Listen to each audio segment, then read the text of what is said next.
Welcome on into the Fantasy Football Forge. My name is Steve, and it is time for the Week 11 wide receiver rankings. A little bit better outlook here than it was in Week 10 for the wide receivers. Let's get into this. We're going to go over the injuries from Week 10, the interesting usage information from JJ Zachariason's information dump. I go through that. I parse through what I feel like should be relevant going forward, maybe give a little bit of context to some of that usage as well as, of course, then we will go through my loves and my fades along with going through the rankings here, the Week 11 rankings. So you can find these rankings up on the website, www.theFFForge. At some point on Wednesday, those links that are in the description will be working, but you can always go up to the www.theFFForge.com, and you can find this list that we're going to go through there. These do get updated throughout the week as we gather information, as I hear, some arguments maybe out there in the world for this or that for players. That might help to sway some opinions a little bit up or down on them. So let's get right on into the wide receiver injuries. We got Davante Adams, who had an oblique injury. Supposedly he could have returned to the game if they had needed him to return to the game. So for now, we're not overly concerned about that one. Garrett Wilson did have a re-injured, the same knee injury that he had previously, and is expected to miss 3 to 4 weeks based on the most recent report that I saw. Darius Slayton had a hamstring injury. He did return to play. He definitely didn't seem to be himself once he returned to play based on how he was utilized after that, but we'll see about that going forward throughout the week. Rashad Bateman had an ankle injury, so we'll see about that one. Don't know how severe it is. I think he was in a walking boot after the game. And Romeo Doubs had a chest injury, did not end up returning to the game. We will see how severe that is or is not. I am currently ranking him, but him and Matthew Golden would definitely change the rankings for some of the other wide receivers, depending on if they're available or not this week. Quite drastically. They're going up against the New York Giants, so that is a matchup that you're going to potentially want to attack for this Green Bay offense.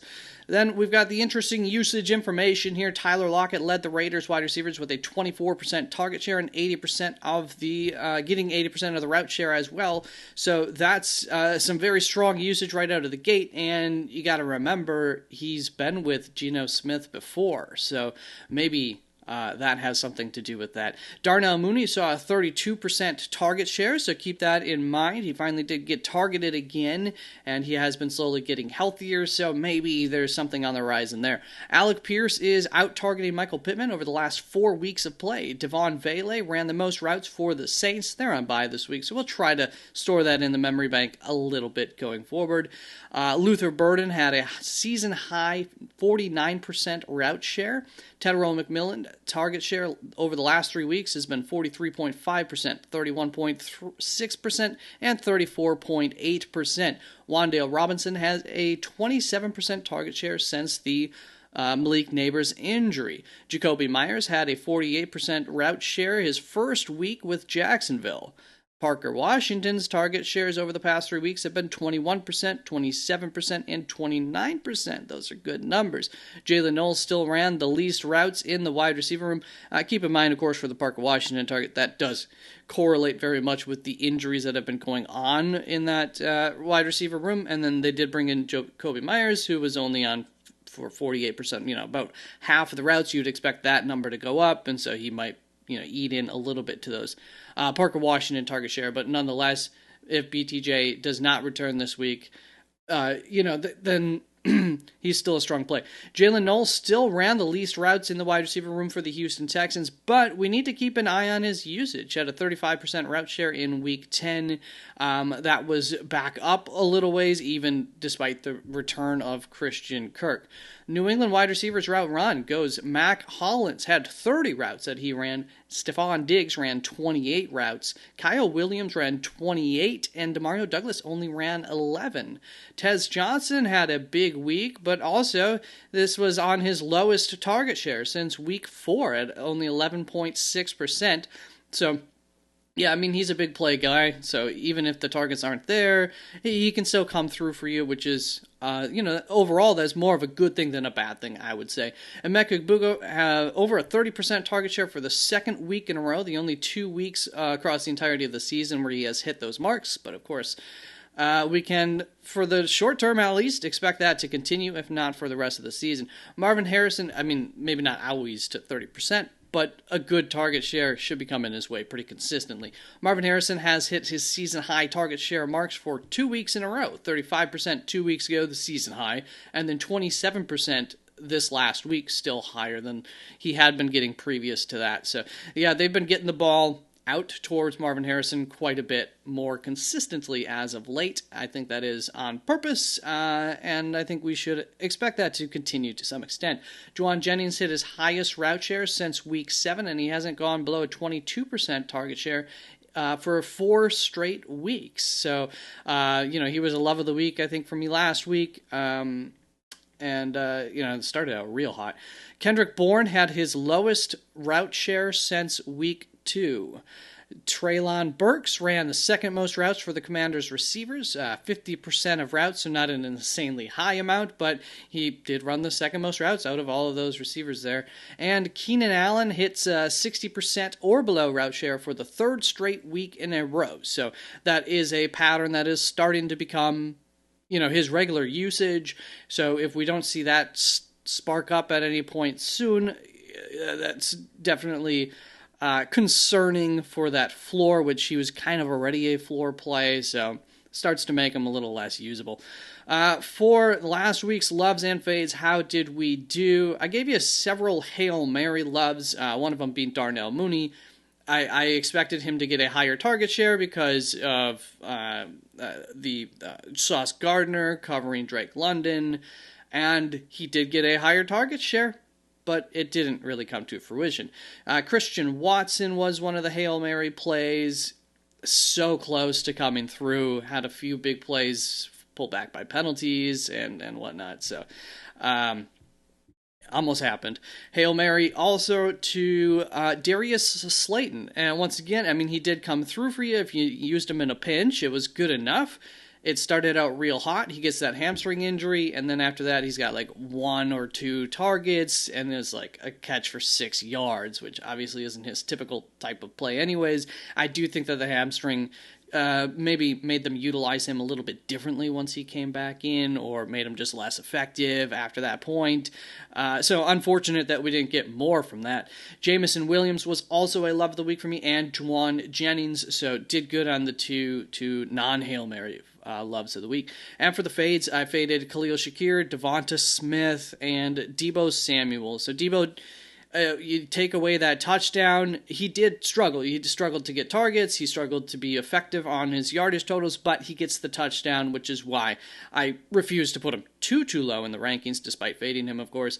Devonta Smith, that game did not really go as anticipated for me. And then Khalil Shakir, they played from behind, so he ends up getting a few more targets and everything, but it doesn't have any kind of massive game, at least. It sucks if you played him, of course. So that's going to bring us on to the rankings here for Week 11. Over in the further leftmost column there, we've got the average fantasy points per week column. That is on a scale of 0 to 36 because it does account for consistency, as well as we remove any games from the targets and the fantasy points column there that where a player might have gotten injured early on in the game, unless, of course, they just happen to do really, really well before they got injured. But we try to look at these numbers for projecting forward, in a game where a guy gets injured early in the game is not what we would anticipate once they come back and are playing a full game. Average targets per game in this next column, and then over here we've got the spread, the implied point total, the Vegas numbers, the betting odds to give us an idea of, are they expected to be passing a lot? Garbage time type of stuff from the spread. It could be something that might tell you might be available to that player. And the implied point total, of course, just, are they going to be scoring a lot this week? According to Vegas, hopefully. If so, that's a good thing. So none of these data points, that's exactly what they are. They're data points. They don't tell the whole story. There's plenty of other things going on, but they do help to guide the rankings, at least give us an idea of what they've done, what they might be doing going forward, and how the outlook looks this week specifically due to the matchup. And as the week goes along, I will also get you the best and the worst matchups on here. Will be highlighted in red and green for the opponent's matchups via the average fantasy points scored against that via the position against that defense. So check that out later on in the week with the rankings. So this is my first tier. We've got Puka Nacua and as my wide receiver 1, followed by CeeDee Lamb, Jackson Smith and Jigba, Jamar Chase, Amon-Ra St. Brown, Devontae Adams, Rashee Rice, Emeka Egbuka, Drake London. I would say these are the big 9 this week. These are probably pretty clearly just going to be the top 9 in almost everybody's rankings. Justin Jefferson, of course, might make it up there for some people's rankings. It is a good matchup. I just still am concerned with J.J. McCarthy at quarterback, but I'm a little bit more comfortable with it this week. Also, I believe Chicago allows a lot of touchdowns to wide receivers, maybe at the highest rate in the league so far, and so that is an area where I expect Minnesota's offense to be able to move at least a little bit on Chicago and in the end zone. Those are obviously very valuable, so I'm still pretty confident in playing Justin Jefferson this week. Jalen Waddle right ahead of that, going up against Washington. He's been great ever since, of course, the injury to I have the name in my head. Why can't I think of his name? Holy cow. We're just going to move on. Nico Collins here at wide receiver 12 for the week, going up against Tennessee. So it's a good matchup. You like that. And who knows? Maybe you're hoping that it's still the backup quarterback. But I am ranking C.J. Stroud this week, not what's his face. That is going to bring us on to this next tier. We got a decent sized tier here, going from my wide receiver 13 on down to wide receiver 23. These are the guys who we're still going to feel pretty confident playing this week, have been doing pretty well on the season. Good matchups for many of them, at least at the top here, especially George Pickens going up against Las Vegas. Prime, Ladd McConkey going up against Jacksonville. We feel pretty good about that, and it's been a good stretch for Ladd now for some time. DK Metcalf going up against Cincinnati is going to be my first love of the week on this list. It has been rough as of late, and we did expect it to be rough last week. He was one of my near fades. So that wasn't a big surprise, but they're facing Cincinnati this week, so I'm feeling kind of the exact opposite. It should be a good get-right week for DK Metcalf, one would suspect. A.J. Brown going up against Detroit. I'm still going to rank him ahead of Devonta Smith, but you can see as of now, look at that. Devonta Smith, 6.9 average targets per game. A.J. Brown, 6.8. And as you know, on the season, Devonta Smith now clearly ahead of A.J. Brown as to how they performed up until this point. I still think A.J. Brown's the better guy to have, but it's getting pretty close to not being the case going forward. So we'll see.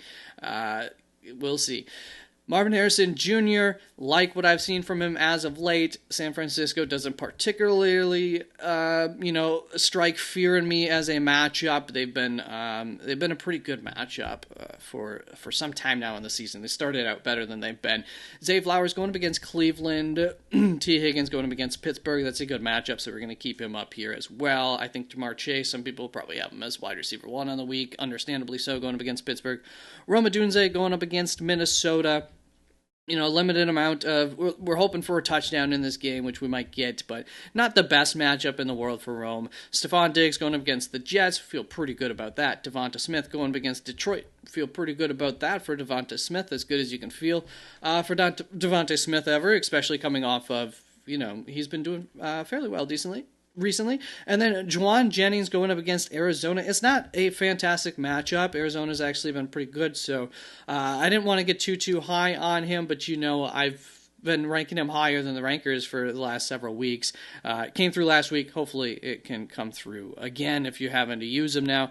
But, the implied point total is still there. Vegas thinks that San Francisco is going to be able to move the ball and score against Arizona ultimately, so we'll stick with that. That's going to move us on to this next tier where little less trustworthy of this group. We got a big tier here going from wide receiver 24 all the way to 42. I couldn't quite figure out where to cut it off, and we've got some guys guys at the bottom of the tier who I might have to move up in the rankings. Guys, as always, I am always interested to hear your feedback on the rankings. Who do you like? Who do you not like? By the way, please don't forget to like the video. It really, really helps. You know why it helps, so please don't forget to do that.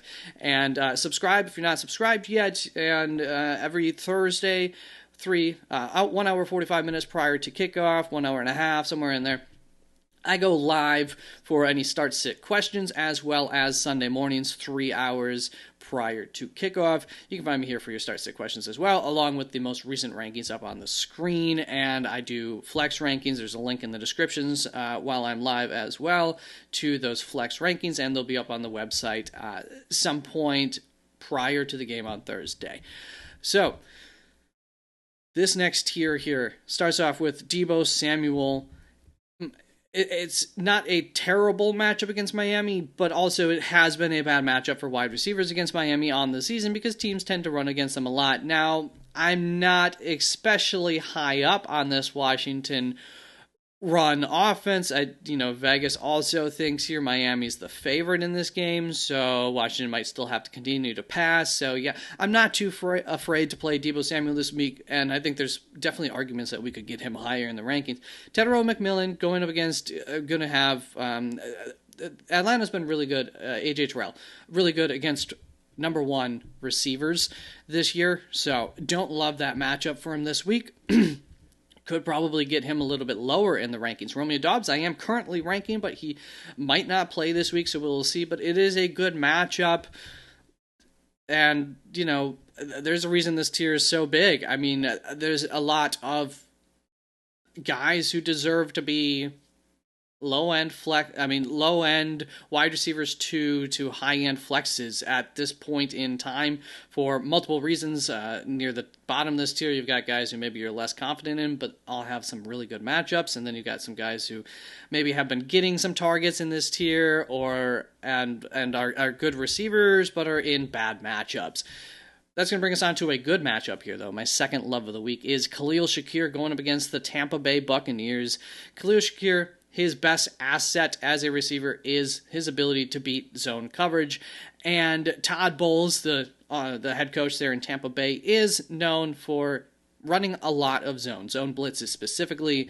So Khalil Shakir is, going to be your slot guy who can help against the blitz, as well as the guy who's really good against zone coverage. So this should be a good week for Khalil Shakir to have a good game, and you can see the implied point total is nice and high, and you got to bet that this Buffalo offense is going to come out wanting to prove themselves again after such a lackluster Week 10. Quentin Johnston's still going to have up here as my wide receiver 28. Then at wide receiver 29, we've got Courtland Sutton. I am going to fade him this week going against Kansas City. It's just not a good matchup, ultimately.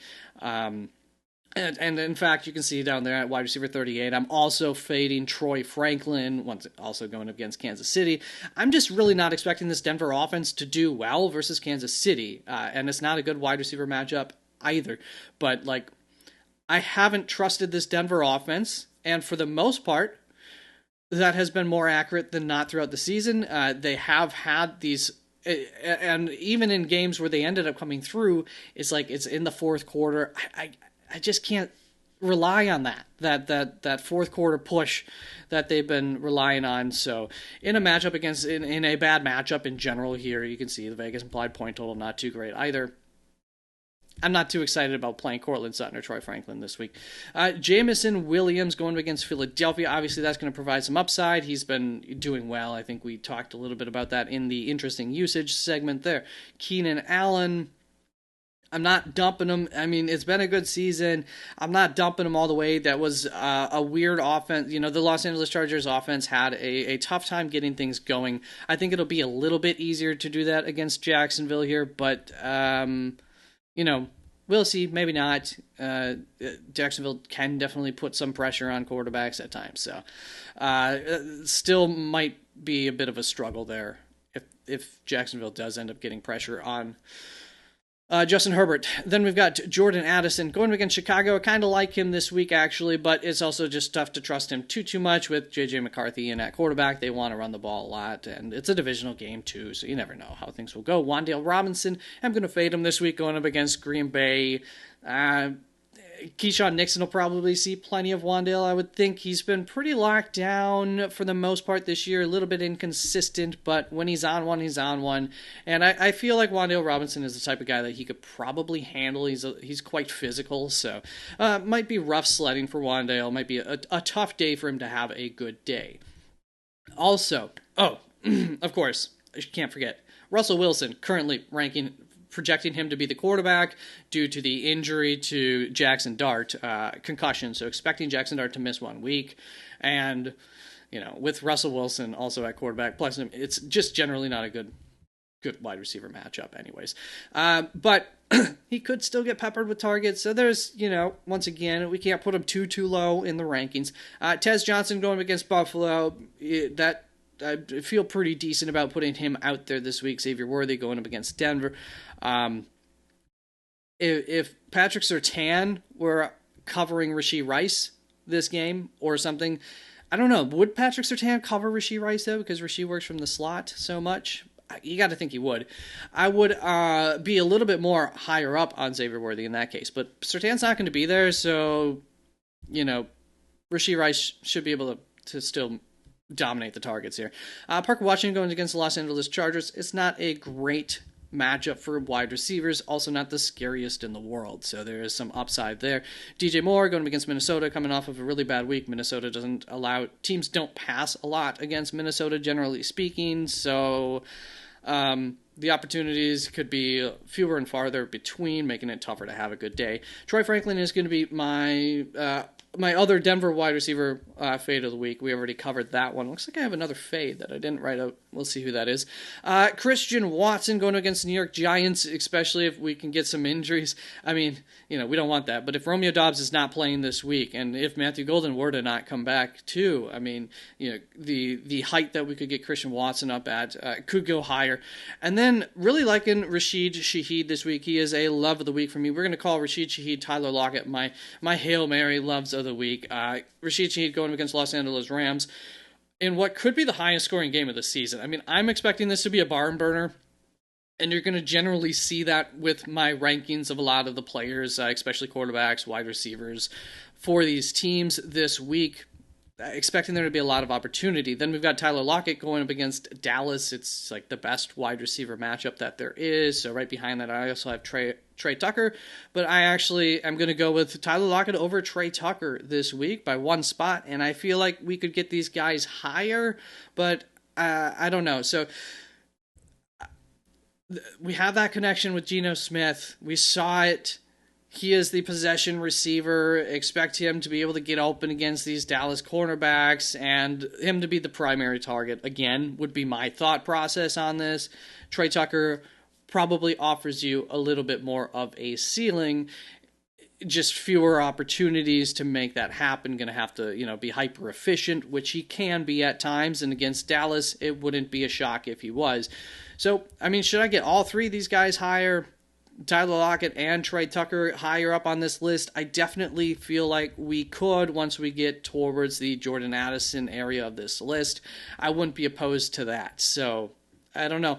Let me know your thoughts on that. I would be interested to hear them. That is going to bring us on to the next tier. If I'm looking like I'm shaking like a puppy, because I kind of am. It's cold here this morning in Florida. Darius Slayton is my wide receiver 43 going up against Green Bay. Not the best matchup in the world anyways, so that is the concern. Similar reasons why I was concerned about the Philadelphia Devonta Smith, who I faded last week. So obviously still could have a day, but also combine that with the coming back from a hamstring injury, which he came back from in the game, so might be fine, but also might be tightening up today as we speak this morning. So I wouldn't be surprised if he's going to be at least missing the Wednesday practice this week. So, just some concerns there.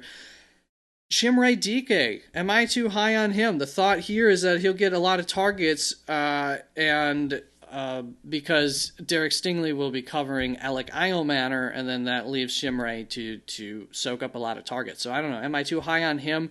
The reason I have him ahead of Keon Coleman, I'm not extremely excited about Keon Coleman. He's more of a man beater. He's not so great about beating zones necessarily. I think he could if he were to man the slot, but they don't use him like that. So going up against zone, I'm just not expecting this to be the best matchup for him. Once again, expecting that ball to go to Khalil Shakir plenty. It hasn't been a good season. He did get the touchdown last week, of course, like the 1 week I didn't have to use him in a league. But the implied point total is good, whatever.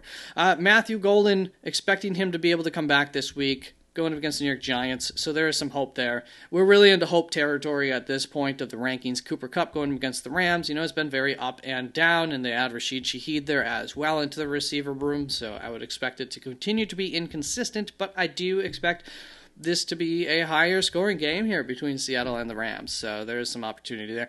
Kyle Williams, I'm going to project him. I'm going to give him up here, going up against the Jets, really, really high implied point total. He gets more routes than Demario Douglas last week. He does something with them, so I would expect them to maybe expand his role even a little bit more this week. Jerry Jeudy, I'm not going to completely buy it, but we can't completely fade it. Has a good week last week. Gets a whole bunch of targets. Not necessarily expecting that to be repeated, but maybe we found something there. And then Darnell Mooney, we got the target share. It's not the best matchup in the world, but it's, not the worst matchup in the world either, technically speaking. So wouldn't be shocked if he were to have a big play. Hopefully we can continue to see those targets. I don't know about that, but, I don't know about much once we get into this area of the rankings, including the next tier, Jakobi Meyers, Alec Iomanner. I expressed my concerns for him with Derek Stingley most likely covering him the most. Marquise Brown, Christian Kirk, Malik Washington. I feel like we could get Malik Washington up higher in the rankings. I wouldn't be totally opposed to that, but I also don't totally buy it. Jaden Higgins going against Tennessee. I figured for a touchdown that opportunity might be there for him. Seems to be getting a little bit more increased usage as we go along, just by small increments. Kendrick Bourne going up against Arizona, higher implied point total. I wouldn't be shocked if we see something, but if Ricky Pearsall comes back, definitely going to move him down. Olamide Zaccheaus, Demario Douglas here at the bottom of this tier. Not going to write Demario Douglas off completely, who knows, because after that we get to, kind of the bottom tiers here.